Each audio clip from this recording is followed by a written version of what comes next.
Now you have the basic idea of how dropshipping works and how you need to get started.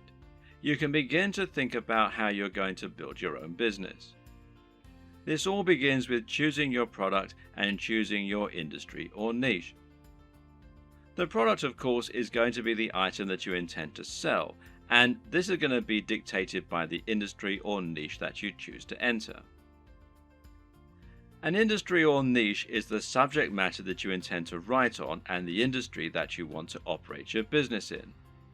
This is important. The choice is going to impact on everything from the price of your products to the type of person you'll be selling to the type of businesses you'll be working with. The reason we call it a niche, or niche as some people pronounce it, when talking about an online business, is that a niche is a particular category.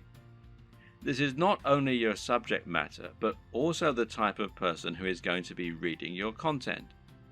It's very important that you choose this correctly because the niche will affect the size of your potential audience. When you choose a subject matter, you want it to be one with niche appeal. This means it's aimed at a particular type of person who is specifically interested in that type of thing. An example of a niche might be knitting. Now, if you have a blog about knitting and you sell knitting paraphernalia, only people who are interested in knitting are going to read your blog and buy from you. This way, you've cut out a niche for yourself rather than trying to appeal to everyone. That in turn means that you have drastically reduced the amount of competition you're facing. Now you don't need to compete with the biggest companies on the net, and you'll find that paying for things like AdWords advertising is considerably more affordable than it would be for a more general topic. Likewise, getting to the top of Google for relevant keywords like buy knitting gear online is going to be far easier than trying to get a general e-commerce keyword like shop online. The latter will put you up against mega companies like Amazon and pretty much every other online business on the net. But the problem with choosing a niche topic is that sometimes it can be too narrow, to the point where no one is interested in buying from you. If your niche is puppies with 3 legs, then you're going to have a very small number of amputee puppy owners who can buy from you. You'll find it relatively easy to dominate the search engines and to be the number one supplier of products in that area. However, once you've sold to all 200 readers, well, you've pretty much reached the limit of what you can sell. On the other hand, a niche like fitness may be considered too broad. Buy fitness clothes online is a hugely popular search term that companies like Sports Direct, Sweaty Betty, and Mountain Warehouse dominate. Even ranking for search terms like how to build muscle is going to be very difficult.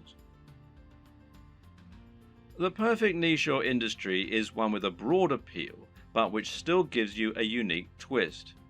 This way, you'll be able to appeal to a lot of people, but you'll also be able to avoid directly competing with the biggest competitors.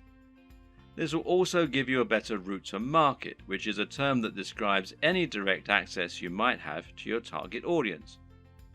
An example of a route to market would be a forum dedicated to the subject matter you're writing about, or an industry magazine.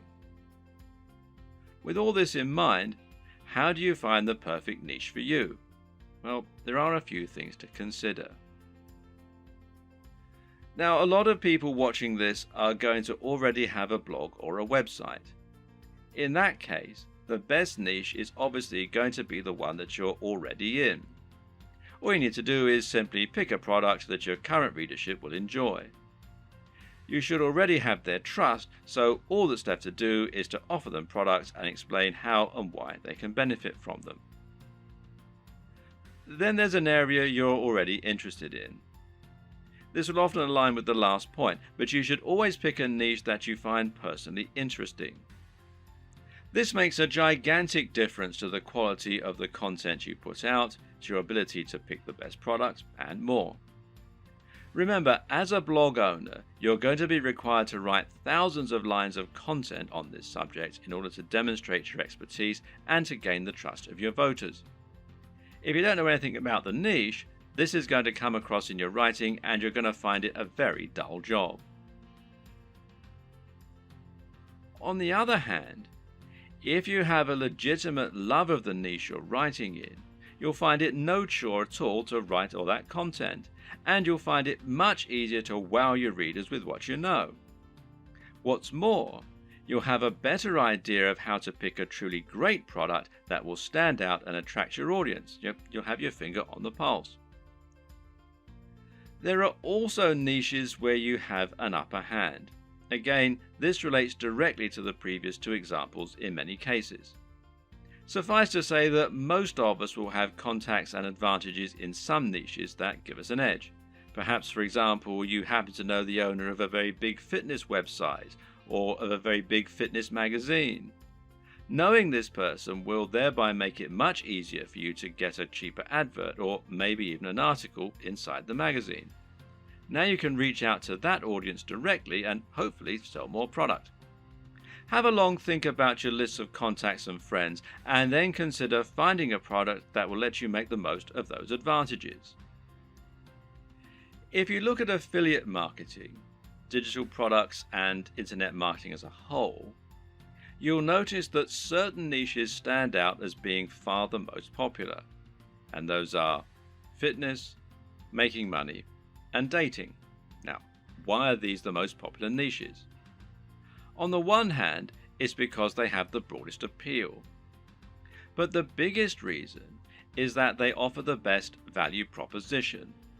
A value proposition is basically the way in which your business is able to offer value. This is the way that your products can change people's lives. What is the end result of owning your product? If you're selling a hairdryer, then what you're really selling is the convenience and dry hair.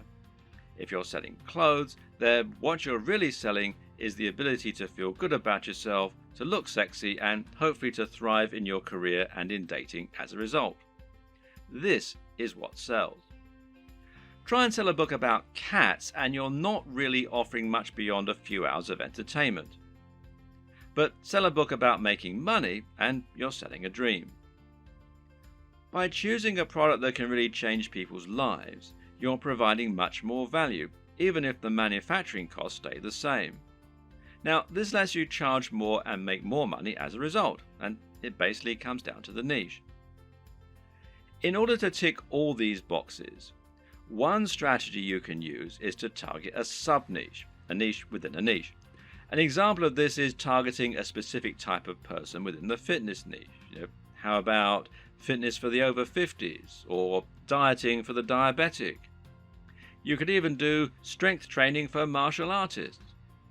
In this latter example, you've actually combined two separate niches in order to offer something truly unique and interesting.